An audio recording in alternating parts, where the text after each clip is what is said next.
우리 주제피워 회복 캠페인 같이 하겠습니다. 주여 이제 회복하게 하소서. 예배를 회복하겠습니다. 기도를 회복하겠습니다. 사랑을 회복하겠습니다. 가정을 회복하겠습니다. 사명을 회복하겠습니다. 아멘. 이번 주 묵상 말씀 에베소서 5장 8절 말씀입니다. 우리 세 번 같이 하겠습니다. 너희가 전에는 어둠이더니 이제는 주 안에서 빛이라. 빛의 자녀들처럼 행하라. 너희가 전에는 어둠이더니 이제는 주 안에서 빛이라. 빛의 자녀들처럼 행하라. 너희가 전에는 어둠이더니 이제는 주 안에서 빛이라. 빛의 자녀들처럼 행하라. 아멘. 하나님께서 오늘 우리에게 주시는 말씀은 사사기 7장 1절에서 14절까지의 말씀입니다. 자, 오늘 본문을 통해서 기드온의 300명 용사라는 제목으로 말씀 연대를 같이 나누겠습니다. 여러분, 하나님은 역사를 이루실 때 가장 중요한 원칙이 있습니다. 그것은 뭐냐면은 하나님의 영광을 드러나게 하신다라는 얘기입니다. 그러니까 하나님의 역사를 이루실 때 그 역사를 통해서 하나님의 영광을 드러내신다는 거예요. 그러기 위해서는 인간의 가능성을 줄이십니다. 인간을 통해서 일하시는데 인간의 가능성이 높으면 하나님의 영광이 가려지기 때문에 인간의 가능성을 줄이신다는 거죠. 여러분, 우리 사람들의 입장에서 어떻습니까? 최대한 가능성을 높이는 게 우리에게는 마음이 편하겠죠.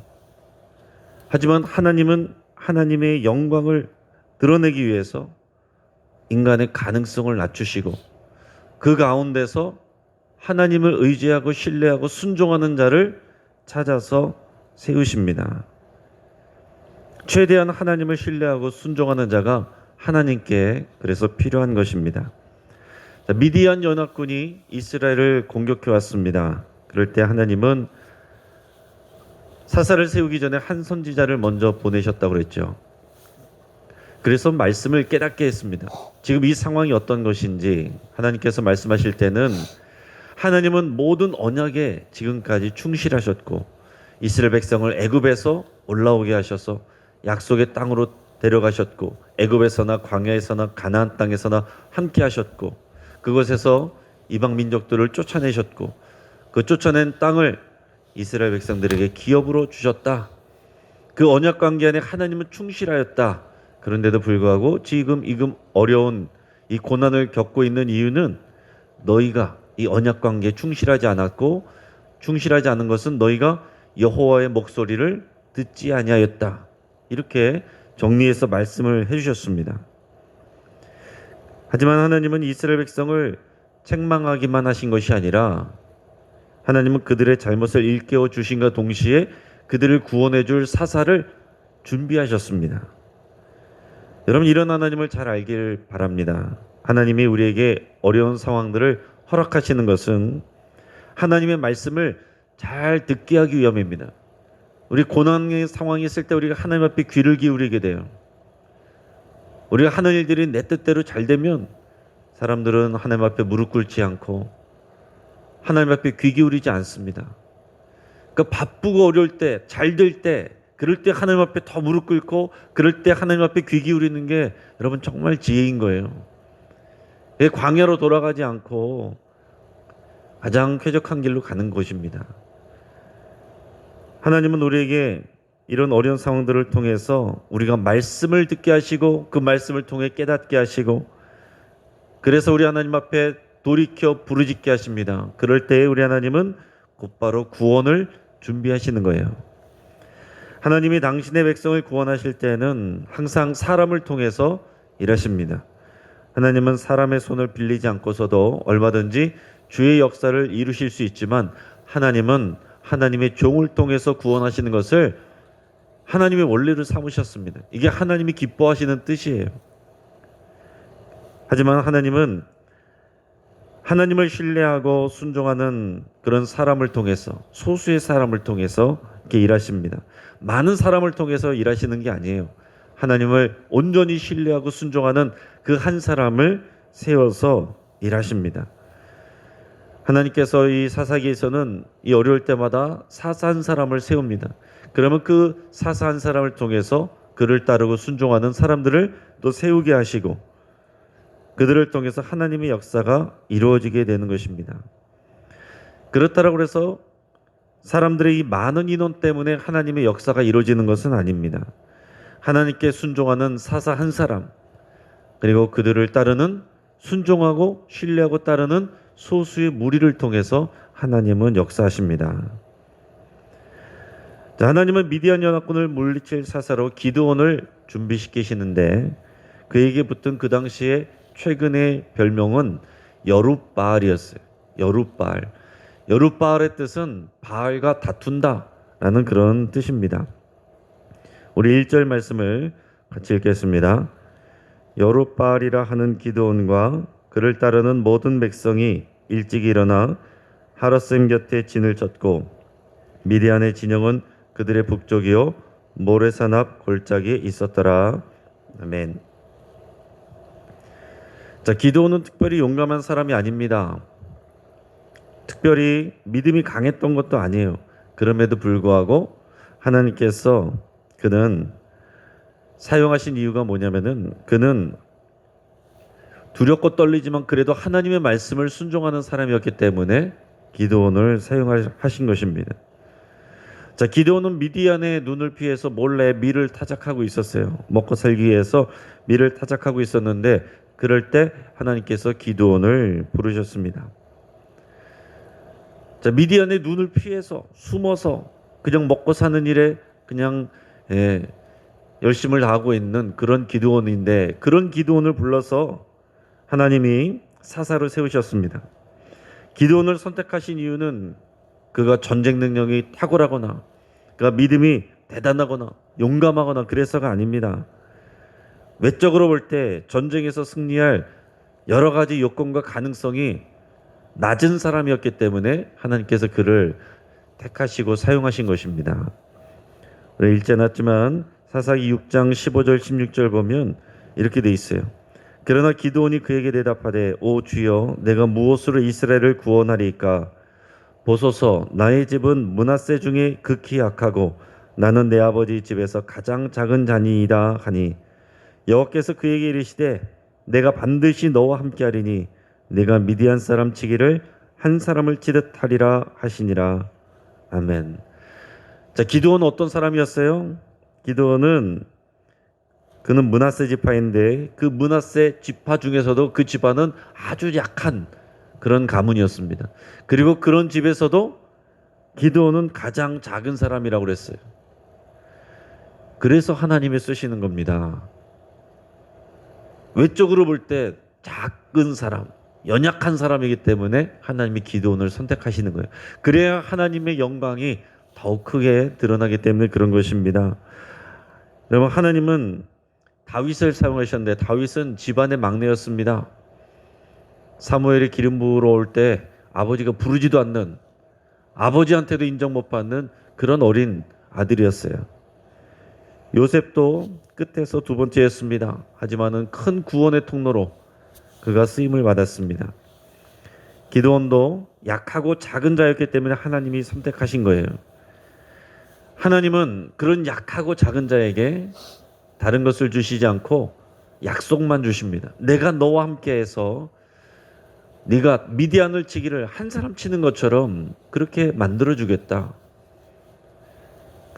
그리고 그 앞에 뭐 갑자기 나타난 것은 없습니다. 상황이 변한 건 없어요. 그 약속만을 주시는 겁니다. 인간적인 가능성은 작지만 하나님의 약속을 믿고 순종할 수 있는 그 사람이 하나님께 쓰임을 받는 것입니다.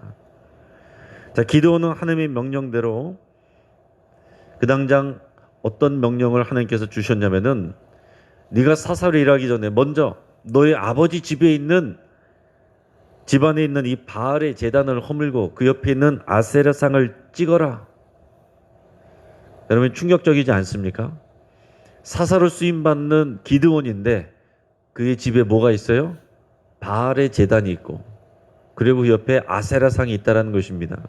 그만큼 그 당시 이스라엘 백성들에게 지금 미디안의 공격을 받고 고난을 받고 핍박을 받으면서도 집에 바알의 제단과 아세라상을 모셔놓고서 그 앞에서 우상 숭배하고 있는 것이 그 당시 이스라엘 백성들의 그런 모습이었습니다. 근데 기드온이 그것을 순종을 합니다. 순종은 하는데 겁이 많으니까 낮에는 하지 못하고 밤에 몰래 했습니다. 바알의 제단을 부수고 아세라 상을 찍어서 쪼갰습니다. 그 나무로 만들어졌기 때문에 하나님은 찍어 쪼갠 그 아세라 상의 그 조각들로 불을 피워서 하나님께 번제 제사를 드리게 했어요. 그래서 그 이후로 그의 별명이 여룻바알이 된 것입니다. 결국 누가 이랬냐? 나중에 보니까 기드온이 그랬다. 그래서 기드온은 바알과 다투는 자이다. 이런 뜻이었습니다. 그러니까 바알은 어떤 사람이에요? 하나님의 원수가 되는 바알과 다투는 자였다. 그의 성정은 비록 연약하고 가능성과 여러 가지는 부족한 사람이었지만 하나님의 대적과 싸운다. 여러분, 하나님의 원수와 원수되는 사람이 하나님의 일꾼이 되는 것입니다. 하나님이 미워하는 것을 미워하는 사람이 하나님의 사람이 되는 거예요. 하나님이 미워하는 것을 껴안고 있으면 하나님 앞에 쓰임을 받을 수가 없습니다. 그러니까 우리는 부족하고 연약할 수 있어요. 사람들은 우리가 지금 강해야 되고 갖고 있는 것이 많아야 되고 그런 것을 생각하지만 하나님은 하나님이 미워하는 것을 미워할 수 있는 사람, 겁이 많아도 그래도 하나님께 순종하는 사람, 그런 사람을 쓰신다라는 거죠. 자, 이어서 하나님께서 어떻게 역사하시는지 2절에서 8절까지 말씀을 같이 읽겠습니다. 여호와께서 기드온에게 이르시되 너를 따르는 백성이 너무 많은즉 내가 그들의 손에 미디안 사람을 넘겨주지 아니하리니 이는 이스라엘이 나를 거슬러 스스로 자랑하기를 내 손이 나를 구원하였다 할까 함이니라. 이제 너는 백성이 귀에 외쳐 이르기를 누구든지 두려워 떠는 자는 길르앗산을 떠나 돌아가라 하라 하시니 이에 돌아간 백성이 22,000명이요 남은 자가 10,000명이었더라. 여호와께서 또 기드온에게 이르시되 백성이 아직도 많으니 그들을 인도하여 물가로 내려가라. 거기서 내가 너를 위하여 그들을 시험하리라. 내가 누구를 가리켜 내게 이르기를 이 사람이 너와 함께 가리라 하면 그는 너와 함께 갈 것이요 내가 누구를 가리켜 내게 이르기를 이 사람은 너와 함께 가지 말 것이니라 하면 그는 가지 말 것이니라 하신지라. 이에 백성을 인도하여 물가에 내려가매 여호와께서 기드온에게 이르시되 누구든지 개가 핥는 것 같이 혀로 물을 핥는 자들을 너는 따로 세우고 또 누구든지 무릎을 꿇고 마시는 자들도 그와 같이 하라 하시더니 손으로 움켜 입에 대고 핥는 자의 수는 300명이요 그 외의 백성은 다 무릎을 꿇고 물을 마신지라. 여호와께서 기드온에게 이르시되 내가 이 물을 핥아 먹은 300명으로 너희를 구원하며 미디안을 내 손에 넘겨주리니 남은 백성은 각각 자기의 처소로 돌아갈 것이니라 하시니 이에 백성이 양식과 나팔을 손에 든지라. 기드온이 이스라엘 모든 백성을 각각 그의 장막으로 돌려보내고 그 300명은 머물게 하니라. 미디안 진영은 그 아래 골짜기 가운데 있었더라. 아멘. 자, 하나님께서 이제 전쟁을 준비하게 하시는데 미디안 연합군이 지금 요단강을 건너와서 모레산이라고 하는 그 산 앞에 골짜기에 진을 치고 있습니다. 자, 그때 하나님은 이제 기드온을 통해서 군사를 모으고 그들과 전쟁을 준비하게 하셨어요. 근데 지금 이미 모여 있는 상태입니다.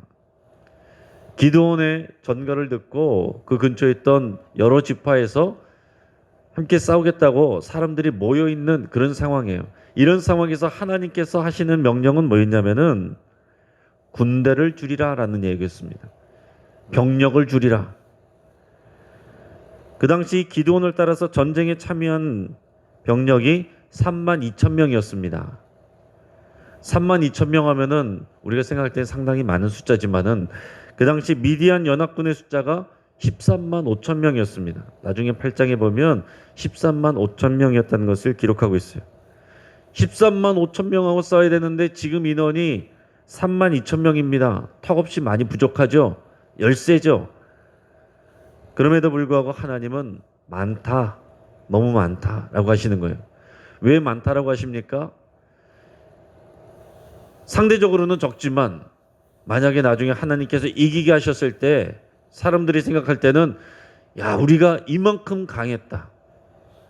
우리가 이길만 했다.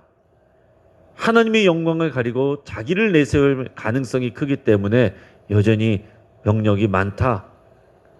그중에 많은 수를 돌려보내라 라고 하신 것입니다. 그래서 기드온이 너희들 가운데 두려워 떨고 있는 사람이 있다면, 두려운 사람이 있다면 집으로 돌아가라. 괜찮다. 돌아가라 그랬어요. 그랬더니 3만 2천 명 중에서 2만 2천 명이 돌아가고 10,000명이 남았다라고 그랬어요. 그러면 13.5대 1이에요. 여러분 이것만 해도 너무나도 열세가 되겠죠. 그런데 하나님은 뭐라고 말씀하시느냐? 여전히 많다. 여전히 많다 그랬어요. 하나님의 영광을 드러내려면 우리가 가지고 있는 많은 가능성들, 우리가 붙잡고 의지하는 것들 더 줄여야 된다는 것입니다. 여전히 많다. 그러면서 물가로 데려가서 그 가운데서 시험하여 시험에 통과되는 자만 사용하겠다 라고 얘기하시죠. 그래서 물가로 데려가서 이제 물을 마시겠는데 우리가 아는 것처럼 어떤 사람들은 물가에 앉아서 무릎을 꿇고 고개를 숙여서 개가 핥는 것처럼 물을 핥아서 먹었습니다. 근데 어떤 사람들은 좌우를 경계하면서 두 손으로 물을 떠서 마셨어요. 자, 무슨 차이가 있습니까? 엎드려서 그냥 먹는 사람은 지금 적들이 쳐들어왔으면 죽는 거예요. 그러나 물을 떠서 마시는 사람들은 그 상황에서 주의하고 있는 사람들입니다. 깨어있는 사람들이에요. 지금 사주 경계를 하고 있는 사람들이에요. 군사는 그래야 되거든요. 방심하지 말아야 되거든요. 근데 그렇게 손으로 물을 떠먹은 사람들은 겨우 300명이었고 나머지 9,700명은 엎드려서 마셨습니다. 하나님은 그 엎드려서 마신 9,700명 돌려보내라. 그래서 300명만 남게 됐습니다. 전쟁의 상황에서 경계를 게을리지 않는 성실한 소수의 사람 300명을 하나님께서 남겨놓으신 거예요. 300명의 인원이 13만 5천 명을 상대한다. 이것은 상식적으로는 군사적으로는 말이 안 되는 거죠. 하나님께서는 말이 안 되는 상황에서 일하십니다. 그래야 하나님의 영광이 드러날 거 아니겠습니까? 하나님께서 우리의 발행과는 달리 우리의 삶의 환경과 조건을 줄이실 때가 있습니다. 이 정도면 된 것 같은데 하나님께서 여전히 많다라고 하실 때가 있어요. 왜 여전히 많습니까? 우리가 여전히 많은 것을 의지하고 있기 때문에 그렇게 말씀을 하시는 것입니다. 어제 다니엘 기도해 보신 분들은 들으셨을 텐데 간증에 그 가수 이수영 씨가 나왔어요. 정말 하나님의 은혜로 어렵게 이제 하나님을 믿게 됐는데 하나님이 주신 재능으로 하나님의 또 영광을 높여드리는 그런 CCN 가수가 되겠다고 했다가 그냥 일반 가수로 세상의 성공을 위해서 나갔어요. 엄청난 성공을 이루었지만은 어느 날 갑자기 정말 밑바닥으로 떨어지는 그런 경험을 하게 되고 엄청난 고통을 겪게 됐습니다. 그래서 정말 자살을 생각할 정도로 너무나도 힘들고 고통스러운 상황이었지만 그 고통 가운데서 다시 하나님을 찾게 되고 하나님을 부르짖게 되면서 그가 새로운 또 은혜를 경험하게 된 것을 고백하는 간증이었어요. 간증하는 사람들의 내용 대부분 다 비슷합니다. 그러면서 하나님께서는 내가 가진 것 다 내려놓게 하셨습니다. 그렇게 고백했어요. 내가 가진 것 다 내려놓게 하시고 그럴 때 하나님께서 일하시고 나를 구원해 주셨습니다. 이런 고백을 하는 거예요. 예수님도 여러분 그 육신이 완전히 죽었을 때 부활하게 된 것입니다. 예수님이 죽지 않았으면 부활의 영광이 없는 거예요. 부활이 없으면 오늘날 저와 여러분들이 없는 것입니다. 하나님의 뜻이 이루어지지 않는 거예요. 오늘날 주님의 제자인 저와 여러분들에게도 필요한 것은 뭡니까? 예수 그리스도와 함께 죽었다라고 고백을 하는 거예요. 우리가 완전히 죽어져야 하나님이 일하시고 부활의 영광도 있는 것입니다. 이건 하나님의 원리예요. 구약에서부터 오늘날 우리에게까지 역사하시는 동일한 그런 하나님의 원리입니다. 우리가 믿고 의지하는 것이 너무 많을 때 하나님이 일하시지 않습니다. 우리가 하나님께 간절히 기도하고 하나님을 믿기는 믿는데 다른 가능성을 여기저기 걸어놨을 때 하나님께서 역사하시지 않는다는 거죠. 여전히 뭐가 많다, 내려놔라, 그럴 때가 있다라는 거예요. 하나님 이 정도면 충분하지 않습니까? 하나님 32,000명 중에서 10,000명이면 얼마나 많이 줄인 것입니까? 우리가 어떻게 더 줄여야 됩니까? 그래도 많다. 300명까지 줄인다. 이게 하나님이 일하시는 역사였어요. 우리가 작고 연약할수록 하나님의 영광이 드러납니다. 우리가 낮아질수록 하나님이 높아지시는 거예요. 그러니까 우리가 낮아지게 만들어지는 그런 연약한 상황과 환경들, 그 연약하고 낮아지게 만드는 사람들, 우리를 통해서 하나님의 영광을 드러내게 하시는 하나님의 장치이다. 나를 위해서 수고하는 사람들이다. 여러분 그것을 깨달으시고 고백할 수 있기를 바랍니다. 다른 가능성을 찾아서 헤매는 것이 아니라 그 작은 가능성 앞에서 하나님 앞에 엎드러질 때 하나님께서 우리를 붙드시고 우리에게 약속을 주시고 약속을 깨닫게 하시고 우리가 그 약속에서 떠나 있었던 것을 깨닫게 하시고 하나님께 부르짖게 하시고 다시 그 약속을 믿고 의지하게 하실 때 하나님께서 일하시고 하나님의 영광을 드러내게 되십니다. 그럴 때 그러고 나면 우리가 뭐라고 할 수밖에 없어요? 제가 한 것이 아닙니다. 다 주님이 하셨습니다. 이걸 하나님이 듣기를 원하시는 거예요. 하나님이 하셨습니다. 하나님의 은혜입니다. 이걸 뒤집어지게 하는 게 뭡니까? 내가 말이야 이만큼 수고했어. 내가 한 거야. 나 아니었었으면 이거 안 됐어. 이게 하나님의 영광을 다 뒤집어버리는, 다 털어버리는 그런 교만이다라는 거예요. 여러분 우리 안에서 이게 다 사라질 때까지 하나님은 우리를 낮추시는 것입니다. 인간적인 가능성이 크게 줄어드니까 기드온의 마음에 뭐가 생겼겠어요? 두려움이 생겼어요. 기드온은 믿고 순종하는 자지만은 그렇게 대범한 사람이 아니라고 그랬어요.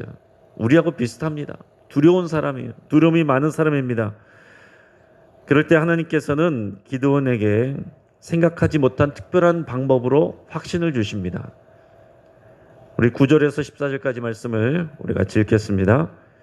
그 밤에 여호와께서 기드온에게 이르시되 일어나 진영으로 내려가라. 내가 그것을 내 손에 넘겨 주었느니라. 만일 내가 내려가기를 두려워하거든 내 부하 브라와 함께 그 진영으로 내려가서 그들이 하는 말을 들으라. 그 후에 내 손이 강하여져서 그 진영으로 내려가리라 하시니 기드온이 이에 그의 부하 브라와 함께 군대가 있는 진영 근처로 내려간즉 미디안과 아말렉과 동방의 모든 사람들이 골짜기에 누웠는데 메뚜기의 많은 수와 같고 그들의 낙타의 수가 많아 해변의 모래가 많음 같은지라. 기드온이 그곳에 이른즉 어떤 사람이 그의 친구에게 꿈을 말하여 이르기를 보라 내가 한 꿈을 꾸었는데 꿈에 보리떡 한 덩어리가 미디안 진영으로 굴러들어와 한 장막에 이르러 그것을 쳐서 무너뜨려 위쪽으로 엎으니 그 장막이 쓰러지더라. 그의 친구가 대답하여 이르되 이는 다른 것이 아니라 이스라엘 사람 요아스의 아들 기드온의 칼이라. 하나님이 미디안과 그 모든 진영을 그의 손에 넘겨 주셨느니라 하더라. 아멘. 자, 앞에서도 기드온은 하나님의 명령을 들을 때마다 하나님 내게 증거를 보여주십시오. 그래서 두 번이나 하나님께서 하나님이 하시지 않고는 가능하지 않은 그런 이제 증거들을 보여주셨습니다. 여기서도 기드온이 순종은 하겠는데 두려워하니까 하나님께서 방법을 주시는데 그 방법은 사람이 생각할 수 없는 아주 특별한 방법이었습니다. 네가 그렇게 두려우면 너의 부하 브라라는 이 부하를 데리고 이 적의 진영 근처로 가봐라. 그래서 밤에 몰래 갔어요. 그런데 거기서 보니까 미디안 군대가 그 골짜기에 누워서 자고 있는데 메뚜기 떼처럼 많았다라고 했어요. 낙타들을 데리고 왔는데 낙타들을 타고 왔는데 그 낙타의 수가 하늘의 별처럼 많았다 그랬어요. 인간적인 가능성이죠. 인간적인 그런 확률, 그것은 너무나도 강하고 큰 군대였습니다. 그런데 옆에서 보니까 그 미디안 군사들이 자기들끼리 얘기를 하는 거예요. 한 명이 야, 내가 오늘 꿈을 꿨는데 꿈에서 이 보리떡 한 덩이가 미디안 진영으로 우리 진영으로 막 굴러 들어와더니 한 장막을 덮쳤는데 그 장막이 다 무너졌어. 그러니까 옆에 있던 친구가 그 꿈을 해석하면서 이렇게 얘기하는 거예요. 그거는 저 이스라엘의 기드온의 칼이야. 하나님, 그 이스라엘의 하나님이 이 미디안 우리를 그 기드온의 손에 붙이신 거야. 이런 믿음의 말을 오히려 적에게서 들은 거예요, 기드온이. 거기서 기드온이 용기를 얻고 확신을 얻게 됐습니다. 여러분, 하나님이 하시는 일들을 보면 우리가 사람의 생각으로 할 수 없는 전혀 엉뚱한 곳에서 생각하지 못한 곳에서 하나님이 응답하시고 일하시는 것을 볼 때가 많습니다. 하나님께서 이 홍해 앞에서 갈 길이 없고 끝장이라고 생각했던 곳에 길을 내실지 누가 알았겠습니까? 물이 없는데 그 반석에서 물이 나오게 하실지 어떻게 알았겠어요? 가능성 없는 곳이 하나님이 역사하시는 자리예요. 여러분, 우리는 가능성을 찾아가는 사람들이 아니라 하나님의 약속과 하나님을 신뢰하는 오히려 가능성 없는 자리로 믿음으로 나가야 되는 그런 사람들입니다. 환경과 배경이 작고 연약할수록 하나님의 영광을 드러낼 수 있는 큰 기회가 됩니다. 말씀을 정리합니다. 하나님은 모든 역사를 이루실 때 하나님의 영광을 드러내는 방법으로 역사하십니다. 그래서 하나님은 우리 인간의 가능성을 항상 작게 하시고 연약한 환경과 연약한 사람을 택하셔서 일하십니다. 기드온은 특별할 것이 없는 연약한 사람이었지만 두려움 중에도 순종해서 하나님의 구원의 도구가 됐습니다. 모세 같은 사람은 이집트에서 이렇게 강하고 자신감이 넘칠 때 사용 안 하셨어요. 광야에서 40년 동안 다 힘을 뺀 다음에 사용하셨습니다. 베드로가 나는 절대로 배신하지 않습니다. 그럴 때 사용하지 않으셨습니다. 그가 배신하고 부끄러워서 하나님 앞에 낮아졌을 때 그에게 사명을 주셨어요. 오늘 우리의 상황과 우리의 가능성이 적다면 오히려 하나님께 감사드릴 수 있길 바랍니다. 하나님의 영광을 드러내는 순종의 일꾼이 되기를 주의 이름으로 축복합니다. 같이 한번 기도하겠습니다. 말씀을 붙잡고 기도할 때 나의 연약함으로 인해서 하나님께 감사를 드릴 수 있길 바랍니다. 지금 내가 불리한 상황이 있다면 그것으로 인해서 하나님께 오히려 감사로 고백해 보시길 바랍니다. 하나님께서 이것을 변하여 역전의 발판으로 삼으실 것입니다. 내가 지금 두렵고 떨려도 하나님께 순종하는 그런 여룻바알이 되기를 여러분 결단하면서 기도할 수 있길 바랍니다. 하나님이 미워하는 것을 내가 미워하겠습니다.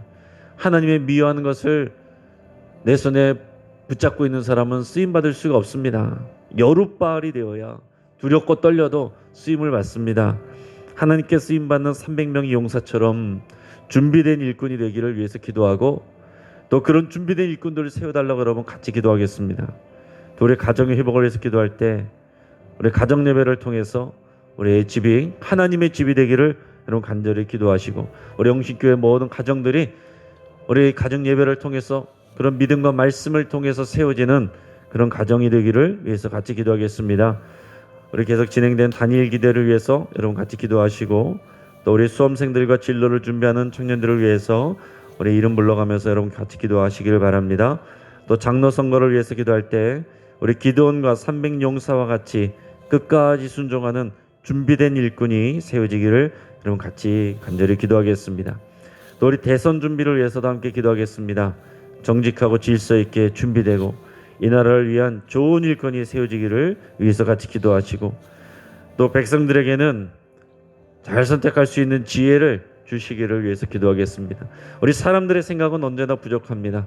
그러나 그 가운데서 하나님의 뜻이 나타날 수 있도록 우리 간절한 마음으로 우리 주여 한번 부르짖고 함께 기도하겠습니다. 주여